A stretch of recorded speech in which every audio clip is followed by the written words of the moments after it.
I'm a seasoned media trainer. I've worked with politicians like this for 40 years, and I'm going to tell you exactly what Katie Porter did wrong in this interview and exactly what she did right. Let's dive in right now and take a look at this fiasco. What do you say to the 40% of California voters who you'll need in order to win, who voted for Trump? How would I need them in order to win, ma'am? First big mistake she makes. She's trying to analyze every nuance of the question. Let me explain the question for those of you unfamiliar with it, because it may be confusing. California has an odd primary system where you don't get the Democratic nomination or the Republican nomination. You have to run in an open field. So Republicans are running against Democrats. So the presumption is that there would be two Democrats who get to the top because it's a very Democratic state. So in order to win, you're going to need votes that the other Democrat doesn't have.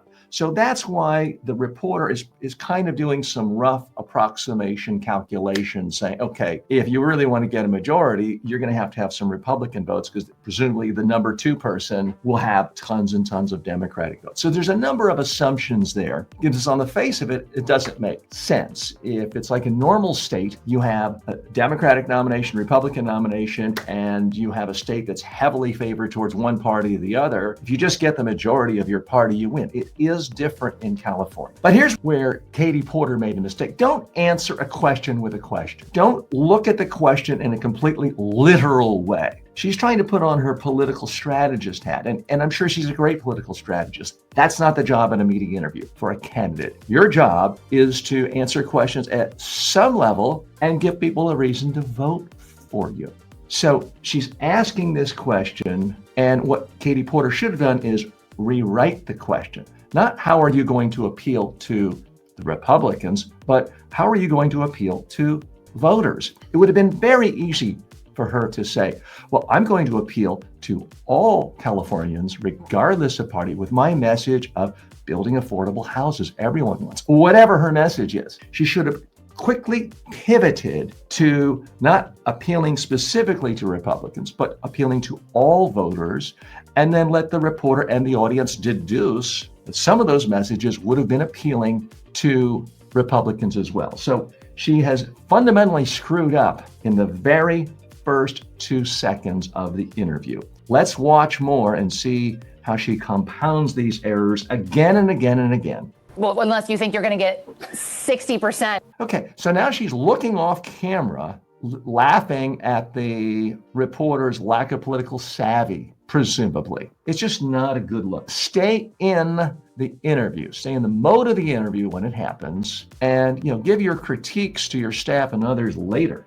Okay, so here that's not a horrible answer. Again, from someone looking at it beyond, and they don't know all the machinations of California politics, it does make sense to say if it's a choice between voters in her state, which is a Democratic state, voting for her versus a Trump-supporting Republican, she would win and she wouldn't need that. So that part kind of makes sense, but she's coming across smug and surly. Now, implicit in all of this is the reporter is kind of setting her up, and I don't think in an unfair way. I don't think the reporter did anything wrong here. But she's kind of setting her up for this dynamic where it reminds people of Hillary Clinton's, writing off all Republicans. Oh, they're all a bunch of deplorables, which she didn't actually say it that way, but that's how it has been mythologized. So she's setting herself up to this dynamic where it looks like she's incredibly condescending to millions of voters, which is not a good look for a candidate, even if you're not counting on a lot of voters from another party. Let's look more. This is another Democrat. I don't intend that to be the case. So again, she's answering too briefly, and she's treating this like it's a legal deposition. The reporter asked a very fair question. What if it's between you and another Democrat? And she's just giving a short, glib answer. I don't intend that to be the case. Well, you don't know how it's going to shake out the top two candidates. Again, she needs to be bridging back to, I'm going to focus on my campaign, and I have a message that I believe is going to be very well received by voters across the spectrum, regardless of party in California. And it is, and she should name her first campaign priority, and her second campaign priority, and her third, and she needs to be giving 30, 45, 60-second answers, not short 5-second answers designed to make the reporter look stupid or dumb. Because here's the problem. If you are a political candidate and you're being interviewed by a political reporter, they're not ever going to make themselves look dumb. Now, this interview supposedly went about 30 minutes. We've only seen this 3-minute clip. It's the only part that's really been available. So the one thing you know in advance is the reporter is not going to release footage to make themselves look stupid. So don't waste time in an interview trying to act like the reporter's stupid or act like their premises are stupid. Focus on the question, listen to it, hold it up to the light, and ask yourself, how can I answer some part of this question that allows me to talk about the positive messages in my campaign? That's what she should have done. How do you not intend that to be the case? Are you going to ask them not to run? No, I'm saying I'm going to build the support. I have the support already in terms of name recognition. And so I'm going to do the very best I can to make sure Well, she has name recognition after this week, that's for sure. that we get through this primary in a really strong position. But let me be clear with you. I represented Orange County. I represented a purple area. I have stood on my own 2 feet and won. Okay, this is all good information. If she had just led with this, it probably would have been better, because she is someone who has won elections in districts where there are a lot of Republicans. So that part is perfectly fine. And she looks comfortable, confident. She's looking at the reporter. She's not coming across smug. This part is fine. Republican votes before. That's not something every candidate in this race can say. If you're from a deep blue area, if you're from LA or you're from Oakland, you don't have any. Okay, this is all good stuff. She's coming across articulate, passionate. Her head is moving, her face is moving, her voice sounds pleasant, strong, forceful. She's leaning into the camera, leaning towards the reporter. She looks good, sounds good, and is coming across comfortable, confident, and has some good messaging here. But you just said you don't need those Trump voters. But you asked me if I needed them to win. So now we get back to the initial mistake. The reporter's like, I got an interesting nugget here. We're going to go back to this. Because when you say you don't need voters, that's a soundbite, because it has the word need, which has an emotional component. It has an action-oriented component to it. So the reporter's ears are picking up and saying, wow, I got a soundbite here. This is going to generate some attention. Let's dig deeper. That was her mistake. She should have, again, focused on, I've got a message that I think will resonate with voters of every party. Instead, I don't need those people, is sort of how it came across. So the reporter's going back, doubling down, going deeper on that initial blunder former Congressman Porter made. You don't I think feel like this is unnecessarily argumentative. Okay, huge blunder. I feel like this is unnecessarily argumentative. That's a soundbite, that's a quote. If you are a political candidate, or for that matter, a CEO, and you essentially stop the interview by saying, oh, this is unnecessarily argumentative, you know that's going to get played everywhere. It's emotional. It's confrontation. It's, I feel. It's attacking the reporter. The reporter has done a good job of positioning herself as simply asking fair-minded questions. And the candidate now appears to be very defensive, emotional. It's confrontational, and it has nothing to do with giving any voter a reason to vote for this candidate. If you want to critique a reporter's performance after the fact, no problem. But you can't do it in the middle of the interview, because that's what gets attention. When you're a candidate, you want to be keenly aware of the attention being on your message at all times. This is not, I guarantee you, what the former congressman wanted the attention to. So this is the equivalent, and she does it later where she's going to walk off the set. That always makes someone look guilty, look like they're hiding something. You know, it reminds people of the catch a predator thing where the guy's like, oh, I'm not going to answer questions, and walks out of the house to the police. So this is never a good look, just the body language there. You don't want to seem like you are in a fight with the reporter. The best attitude to have, most of the time, especially for a Democratic candidate, is to act like you're loving the conversation, you're loving the interview, you're happy to share your positive ideas about your campaign. That is the attitude you want to exude. It's the exact opposite of what she's doing here. What is your question? The question is the same thing I asked everybody, that this is being called. And she's asking like she's the congresswoman grilling the CEOs, which she's done a good job of. She's not there to ask questions. So this is, again, about the third time she's asked the reporter a question. Don't ask reporters questions.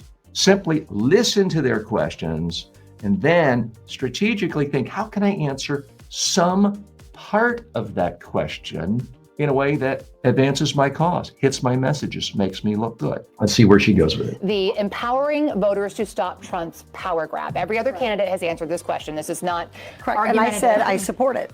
So, and the question is, what do you say to the 40% of voters who voted for Trump? Oh, I'm happy to say that. It's the do you need them to win part that I don't understand. So again, she's trying to be so smart. She is trying to analyze every single word and phrase of the reporter's questions. Because again, technically she's right that she might not need anti-Trump voters to win. She is technically correct on that. The way she's handling it in the middle of an interview is profoundly stupid. It's technically wrong to try to isolate every single word and phrase of what a reporter's saying. This is not a dissertation and you're the college professor judging someone on a dissertation. Politicians have different roles when they are speaking to the media. Again, what she should have said, again, is focusing on, I have a message that really resonates with people across parties. I showed that in my own campaigns representing a purple district. People like the fact that, and then name a specific thing you did in the past that you're likely to want to do as governor that people across the spectrum would recognize is a good thing. It would have answered the question instead of just getting into this tit for tat argument. You don't win an argument with reporters. Sorry, especially if it's an edited interview. If it's a live interview, okay, that can be a different beast.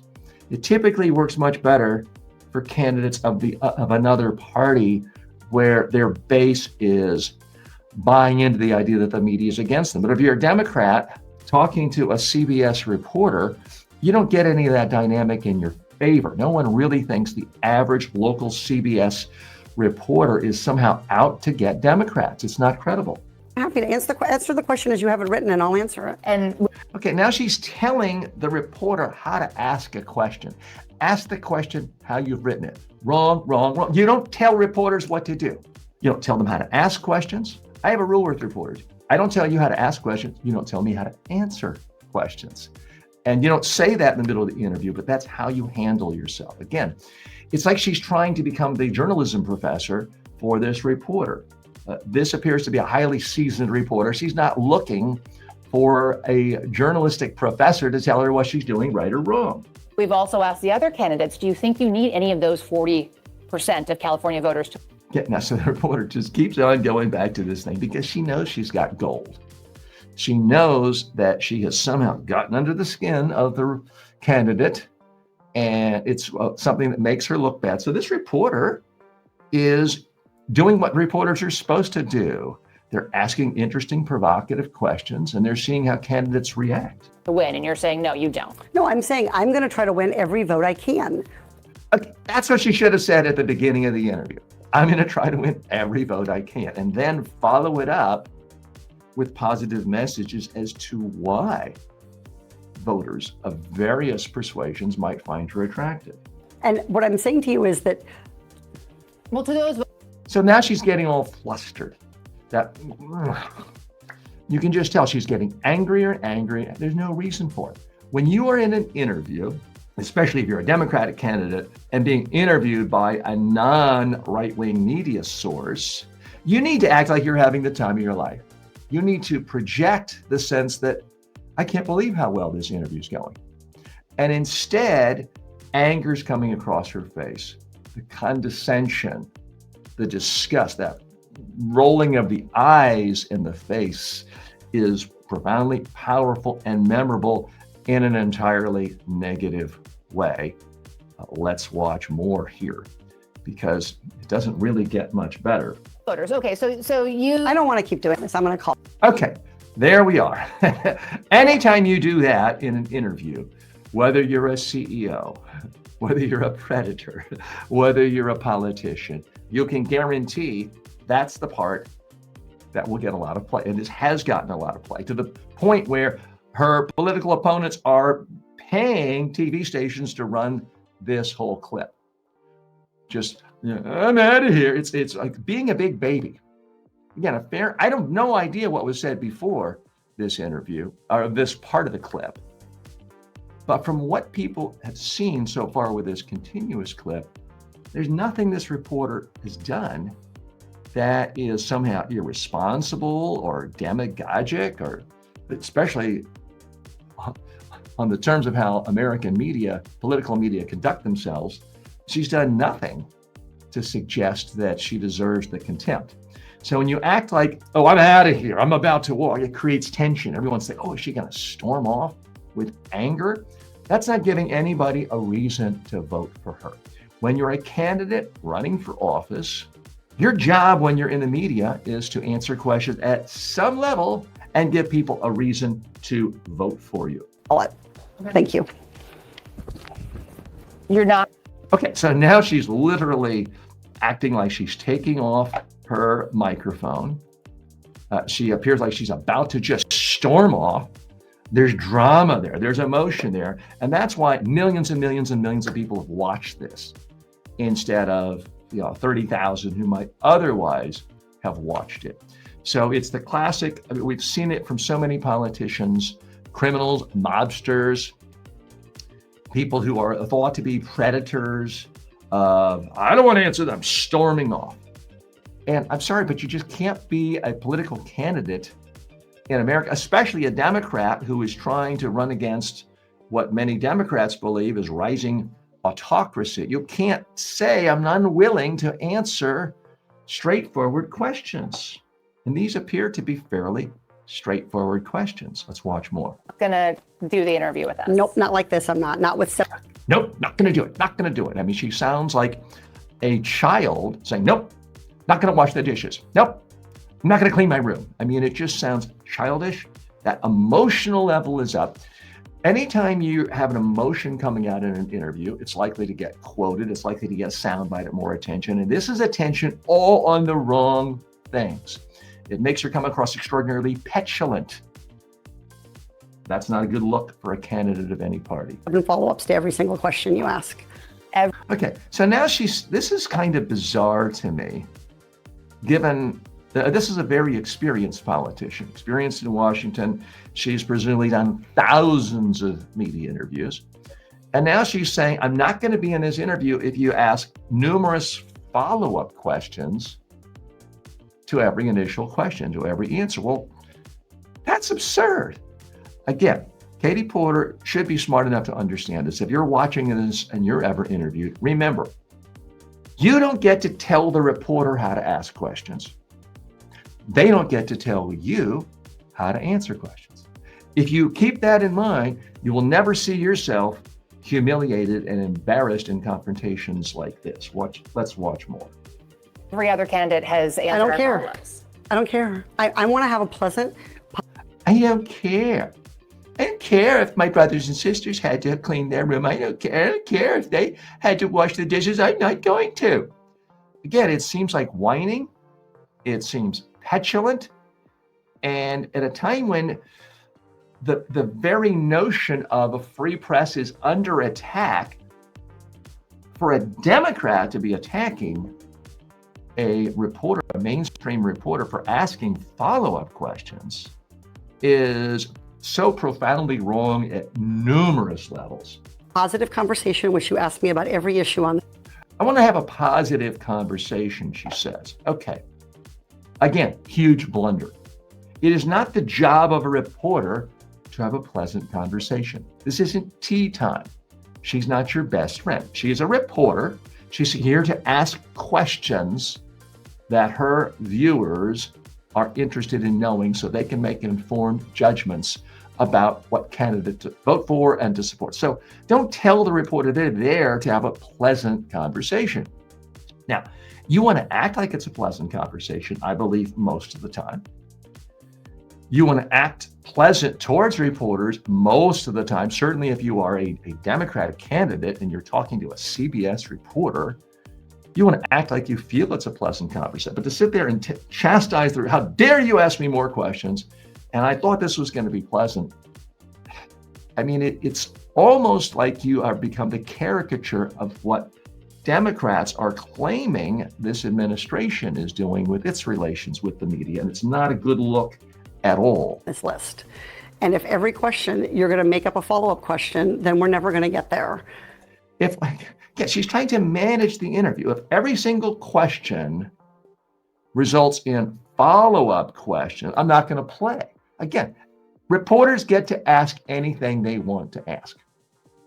And if it's a follow-up question because they legitimately feel like, okay, my viewers or my readers or my listeners wouldn't understand, that's okay. That's the job of reporters. So now Katie Porter is trying to micromanage the interview. Huge, huge blunder. Now, in my career, for 40 years of doing media training with politicians like this, members of Congress, members of the Senate, presidents of other countries, prime ministers, often people will come to me and say, TJ, teach me how to control the interview. I want to control the interview. And I always say, sorry, can't do it. But I also want to know, why do you want to control the interview? If you're a politician being interviewed, you don't have to control the interview. There's frankly no value in controlling the interview. All you have to do is control one thing, your mouth. If you control your mouth, you can look good no matter what. And Katie Porter's problem here is not that she isn't controlling the interview. It's that she's not controlling her own mouth. And that is where she went wrong. Ms. And Porter, we're just going to circle around. I am an investigative I have never had to do reporter. this. So now she's talking over the reporter, never a good idea. She's talking about the interview rather than answering questions, giving people a reason to vote for her. Not a good look. Before, ever. I've never had to do this before. I've never had to ask or answer questions from a reporter. That's just implausible. That just makes absolute no sense and is making her look like a fool. You've never had to have a end an conversation with. Okay, the reporter, to her credit, is not backing down. She does not come across as argumentative or unfair or mean in this segment. Again, I've only seen this 3-minute segment, which has been widely released. But she's listening to the candidate, doing follow-up and asking a completely logical question. You've never had to answer questions before from a reporter? I mean, that was masterful. To end an interview. Okay, but every other candidate has done this. What? So again, we missed it because it was quick, but Katie Porter saying she wants to end the interview. Again, it makes her look childish. It makes her look like she doesn't support a free press at a time when the free press is under assault in our country. Part of, I'm me. I'm running for governor because I'm a leader. So I am going to make. What part of, again, it sounds condescending. It sounds like she's talking to a small child. What part of you get in your room and make your bed now do you not understand is what she sounds like. And it's not a good look at all. And the tension is rising. I mean, you get, she doesn't hit her, but you almost get the sense that Katie Porter is about to jump out of her chair and slug the reporter. Not going to answer questions from reporters? Okay, why don't we go through? I will continue. So the reporter is saying you're not going to answer questions. And we just saw there Katie Porter sort of looking back, slaps her hands on her legs as if she's just utterly contemptuous of the reporter. The reporter, to her credit, is trying to get things back on track. To ask follow-up questions because that's my job as a journalist, but I. Reporter asserting herself, saying it is my job to ask questions. Fair enough. will go through and ask these, and if you don't want to answer, you don't want to answer. So nearly every legislative. I don't want to have an unhappy. Okay. So the reporter is trying to do a reset, because if you're a political reporter in Los Angeles from a major network, and this is, at the time this interview was done, she was the leading candidate in the polls. You don't want to alienate access to somebody who could easily be the next governor. It's going to make your job uncomfortable. So the reporter is trying to do a reset. But the response from the candidate is, as you can see from well, it's partially obscured. I don't want to have an unhappy experience with you. Guess what, Katie? Nobody cares whether you're happy or not. If you are running for governor of a state that's so huge, it's bigger than all but about 4 entire nations' economies in the world, you're expected to be tough. You're expected to answer tough questions. It's not about having a happy experience all the time. So that just seemed kind of bizarre. And again, the hand motions, the pushing away, like, get away from me, how dare you, is what the body language is signaling. The experience with you. And I don't want this all on camera. Oops. I don't want this all on camera. There are a few guarantees in life, but I'll give you one right now, or your money back. If you are a politician being interviewed by a reporter, and you're fighting and contentious, and you act like you're going to walk off, and you have the words come out of your mouth, and I don't want this all on camera, that's going to be on camera. That is going to be released. That will be what people are talking about, because it's implied that I'm embarrassed. Maybe I did something wrong, did something that makes me look bad.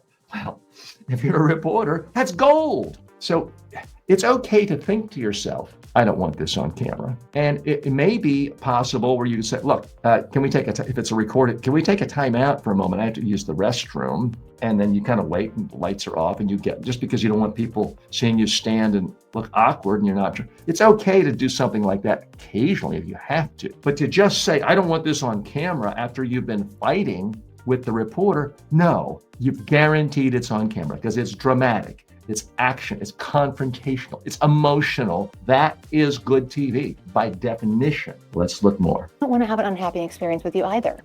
I would love to continue to ask these questions so that we can show our viewers what every candidate. So I have to give props to the reporter here. I think she's being professional. She's not being unnecessarily argumentative, and she's not being attacking or disrespectful to the politician. Feels about every one of these issues that they care about.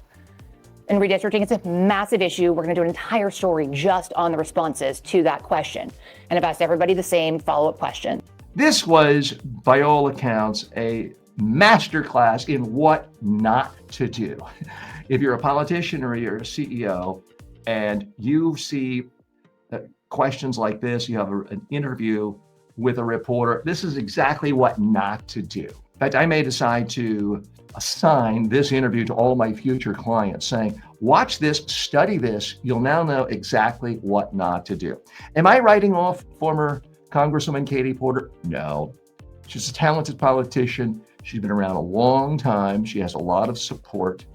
And we do live in an era where it's highly unlikely any one bad interview ruins a career, but it's not particularly helpful. This is Filtered. I'm TJ Walker. Every day we look at the top business stories, technology stories, economic and cultural stories, and analyze it through the filter of personal development and communication skills. My pledge to you is spend some time with me each day, and you'll learn more about top stories, and you'll learn more about your own communication skills, personal development skills to make you more successful in your personal life and your professional life.